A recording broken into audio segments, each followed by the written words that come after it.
Okay, gentlemen critics, we're Woo. back and we're talking about X-Men Apocalypse.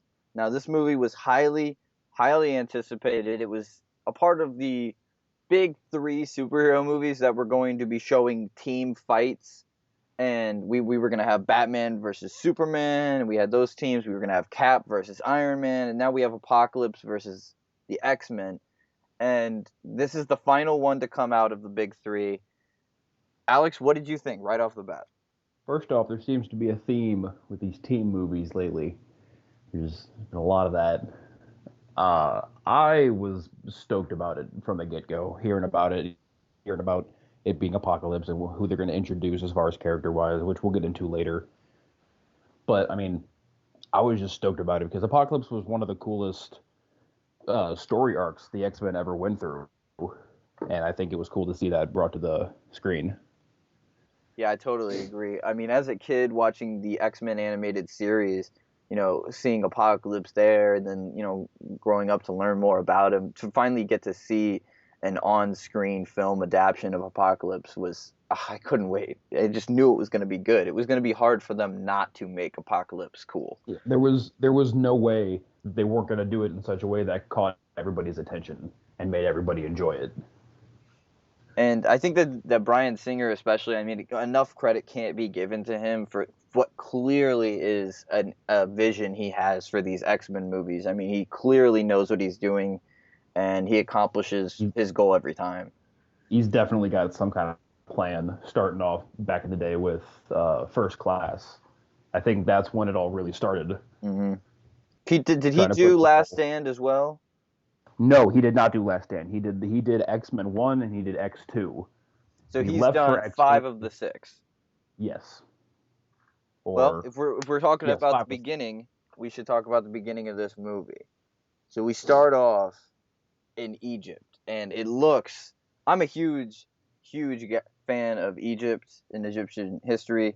So for them to show us kind of a throwback to Egypt ancient back in that times. day, and sort of have this cool new take on it, like Apocalypse is the god, and he sort of created everything, was really really cool to see.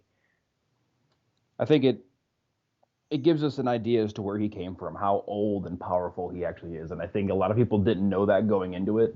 Like, oh, this guy is thousands and thousands of years old. There's how are we gonna beat him kind of thing.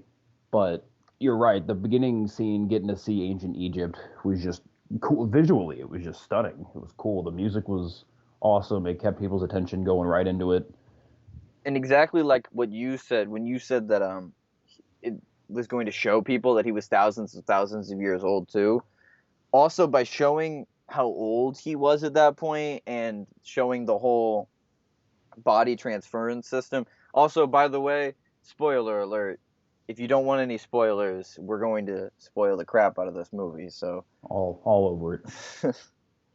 but when they show you that body transference ability he has and how it all kind of works with the pyramids, at least the top of the pyramid and the sun, they laid the groundwork for his awakening and the whole Charles apocalypse thing later on in the movie. So they lay the groundwork for that well. As well, they also teach us that he's been doing this for a while, this whole body transference thing for He's done this generations. once or twice, So at he's least. probably gathered a lot of powers, and he's very powerful at this point.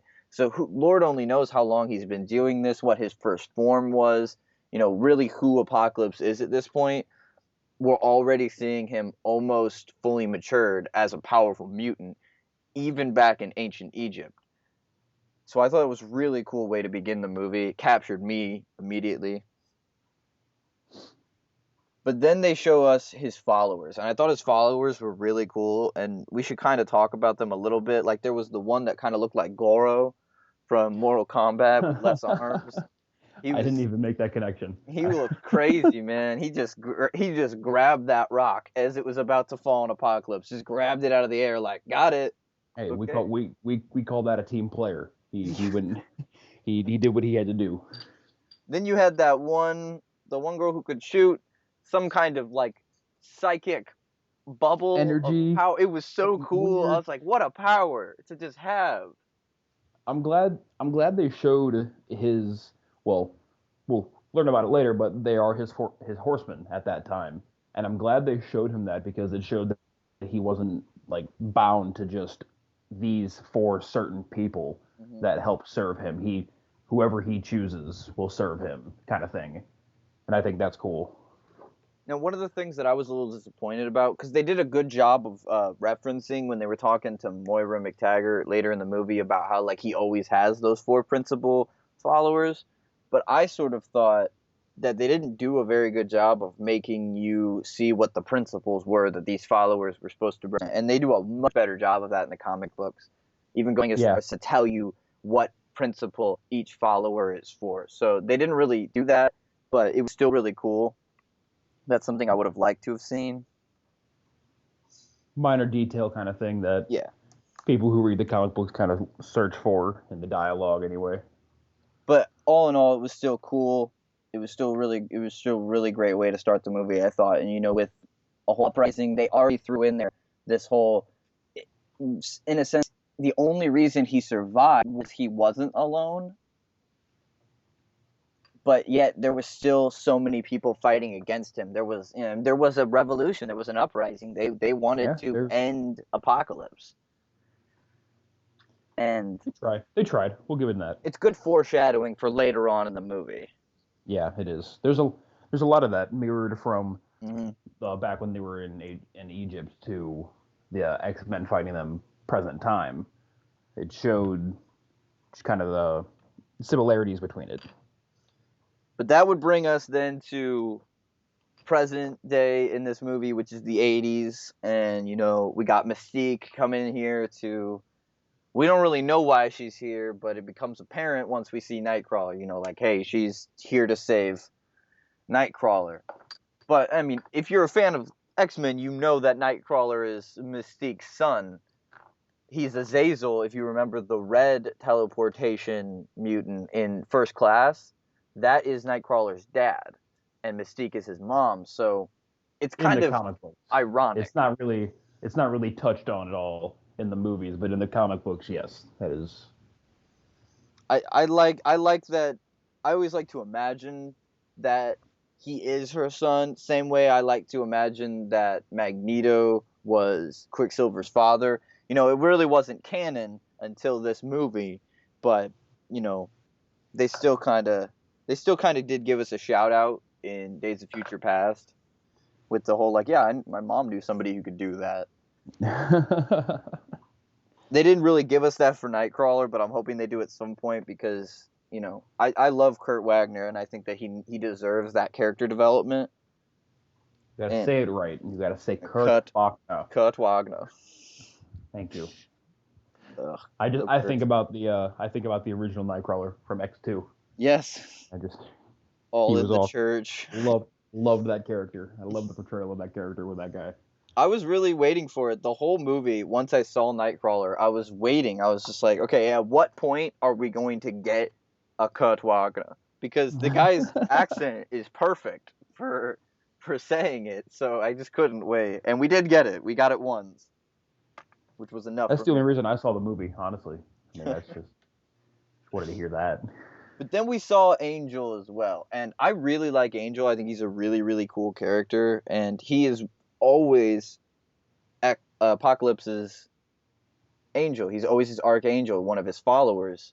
He's one of the only ones that doesn't really rotate out. So I knew from the get go that he was going to become his follower, but I sort of over anticipated the character development they were going to give Angel. There was very little. We never even learned his name, No, and not at all. he barely even spoke, if he did really, and it just And sort when of he did, felt thrown in. he portrayed like the brute of the group is what he seemed to be. Yeah, which He is was they weird. when Apocalypse found him, he was wingless and he was drinking and he was angry and they gave him his power and then he was strong and that was about it. That's about all we saw out of Archangel was okay, he's strong and he can fly.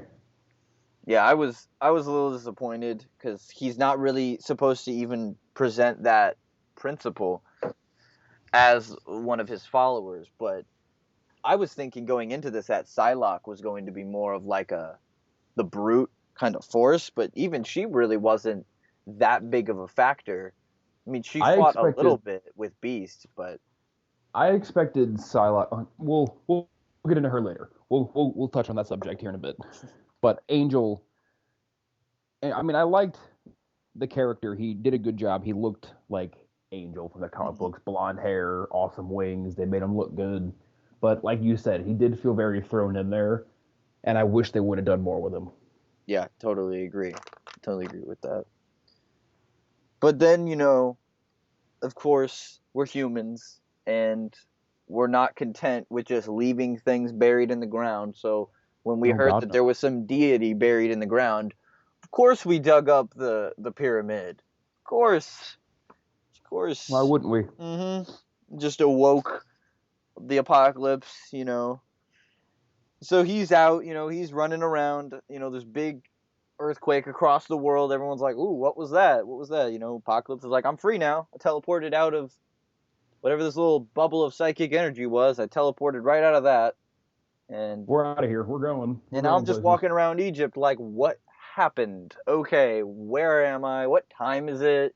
Like, It's like 8 a.m. I'm tired as fuck. I just woke up. I don't know what the hell's going on. and he just walks around, and then he just sees the very first real person he sees is just this little girl leading smaller people, smaller children, and she's just like, "You go that way. I'm going to bring mist." And he's just like, "Ooh, I'm going to turn you into a very powerful mutant." And that's the Yes. beginning of Apocalypse and Storm. Loved it. He's like, you do things and you're strong, so here's more power. It's awesome. So, he Yeah, I think goes to confront her in that back alley, merges that one guy into the wall. Pretty crazy. that, oh, dude, the visuals in this movie, if we can just pause on that for a second, the things he kept doing to people. He made in the when he was in Poland, he made people fall into the ground Oh, that was so and cool. merge with the floor. I was Uh, like, oh my god, that would be the scariest thing ever. To be one of those people and just merge with the floor. I And then was you're just watching this movie with one of my friends, and as we were watching it, I was sort of explaining what Apocalypse could do, and he saw when he just lifted his hand up and just like part of the wall kind of shot out and like decapitated those three guys, and he was like, "Can he just control everything?" And I was like, "Well, yeah, yeah." he has a basic he has a pre he controls matter at Yeah. certain points. So It sort of appears that at like a molecular level, he can control all forms of inorganic matter around him, which is pretty crazy. That's an insane power. I mean, that's how he built the pyramids. That's how he merges people into the floors and the wall. It's pretty intense of a power to have. but that's what comes with tens of thousands of years of being a god that can Yeah, absorb other gods essentially and just take their power. yeah, really, he's all powerful. And they do a good job in this beginning when they're introducing Storm. They do a good job of showing you, hey, this is the first time you're really seeing Apocalypse. He is very powerful. And this is not going to be an easy fight. But then once we have Storm and we get to see her, she invites him back to her little place, and she's talking to him, talking about Mystique, like, oh, she's a great fighter. I want to be like her. It was great. It was great. I loved it good all. good father daughter moment. But what particularly stuck out to me was when Apocalypse was talking to her, and he just like looked at the TV, and he was just like, "Ooh, that did not exist."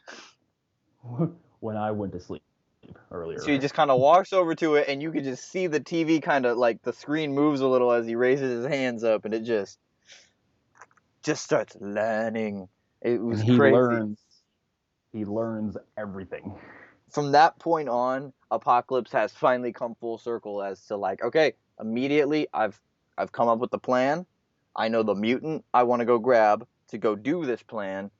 I just now need to go get more mutants and continue. It was really cool. And when he was talking to her and he was like, this world needs to be, and then he said a word in ancient Egyptian. And she was like, what? and it said in the subtitles that he said cleansed, and when she said what, he was like saved. He Yeah. knew. He He knew. knew. He was That's like, okay, he's a bad guy. she. He's a bad guy. He's gonna trick people, and he tricked Storm. That's what I love though. They didn't make it.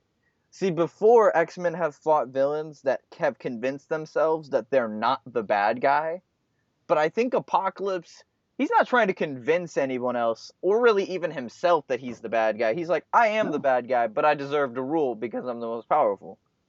He's like, I can do these things, and I can cleanse this earth. So why shouldn't I? Yeah, exactly. And I think that's really cool that they showed that. It's the first time in the Bryan Singer, since what started in First Class and it's come full circle in Apocalypse, it's the first time we actually had a true super villain, not like an anti-hero like Magneto or some deranged energy absorbing mutant during the Cuban Missile Crisis. So this was the first real test.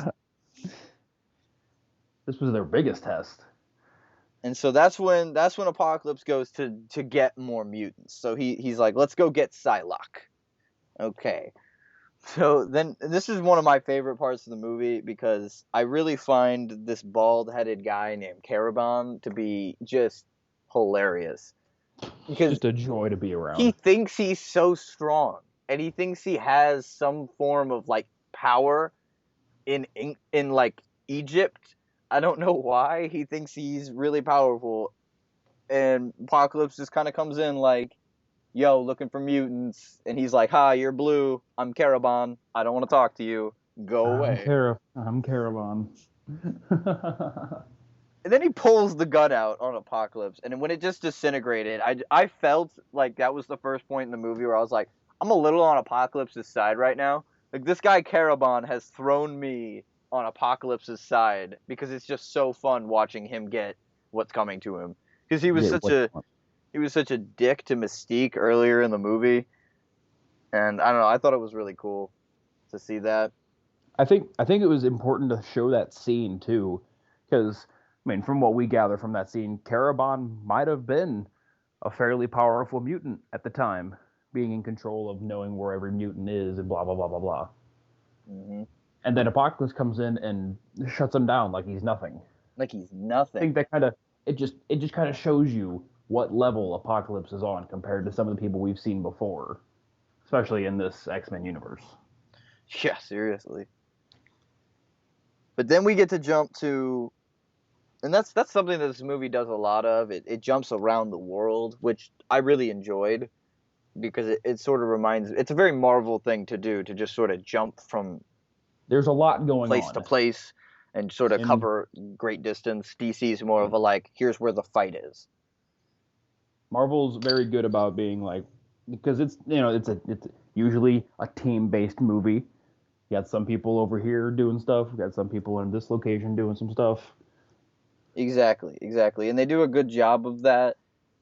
Because, like, for example, in Marvel, you're gonna have like Age of Ultron. You're gonna be going all over the world, but DC, it's not really gonna be like that. You're gonna have a lot of like specific fights in specific areas, and DC either goes one extreme to another. So they'll either do that, or they'll just be like, okay, there's crisis on this place, or there's crisis on infinite Earths. So it's either one place or everywhere. It's Your choice. and Marvel has always been more of a like, we'll just sort of stay geographically around Earth, and that's where anywhere on Earth is fair game, and we can jump around wherever. And they did a lot of that, and they took advantage of Magneto's heritage with Poland to sort of give us another geographical location in this movie. And that storyline, ugh, it's hard to watch. It's hard to Very watch hard to watch. But because you feel you for him. mentioned you mentioned somebody we haven't talked about yet earlier on, talking about Caravan, Psylocke. What did you think about Psylocke? I thought Psylocke was really, really cool. I really wish they had shown us more of how her powers grew because I was really looking for that in this movie. I was really looking to see how his influence changed out everybody and made them more powerful. And you could see that really well with Storm. Obviously, you could see that with Angel, and I guess you could see it with Magneto. But Psylocke, you didn't really get that. You didn't really get that at all. I mean, Psylocke was really cool. She had this power to like project energy in like a sword, but I just wanted to see it expanded more because I know she's more powerful than that. And they kind of did a She's little way more bit powerful than that. at the end where they showed it like she could do a whip and she could finally project both of them on both hands, but I know she can do more than that and I know that she's capable of more than that. But Olivia Munn is a great actress and I think that she is going to be in multiple X-Men movies to Oh yeah, follow. I fully expect to see her in the next couple, most likely, whenever those may be. So I Uh, guess my final take on her would be I think that she wasn't touched upon enough, but you could tell that it was good enough of a performance that we'll see her again. yeah, I mean, my whole thing, it's kind of the same opinion I have about Angel. She was used and she was used well, but they didn't use her in the right way. Hmm. She in the comic books, Psylocke started off as a bad guy, so naturally starts off as a bad guy in the movie. Becomes a good guy near the end, helps defeat Apocalypse, blah blah blah blah blah. Doesn't so much happen in the movie. She's out here, she's doing her thing, using her laser swords. She gets beat, and then she just leaves, Yeah, and she's just kind of like, "All right, I'm out. I had fun." got the And it power just, boost. yeah, I got the power boost. I'm out of here. I'm going home. It just, it again, it felt like a waste of a character, and I hate saying that because she did do well. Olivia Hmm. Munn did do very well, and I enjoyed it. It was cool, but you could have done so much more with her. And it's hard for us to judge the X-Men movies on the basis of you could have done so much more because the X-Men are so I mean, they've been around forever. They're so fleshed out and there's so much to work with. It's hard not to, Expect a lot out of it. yeah, because there's going to be these characters that we want them to get to because there's hundreds and hundreds and hundreds of X-Men and we love almost all of them. And there's going to be characters we want them to get to more than they will every movie we're going to watch, probably from this That's point true. on. That's something important to keep in mind.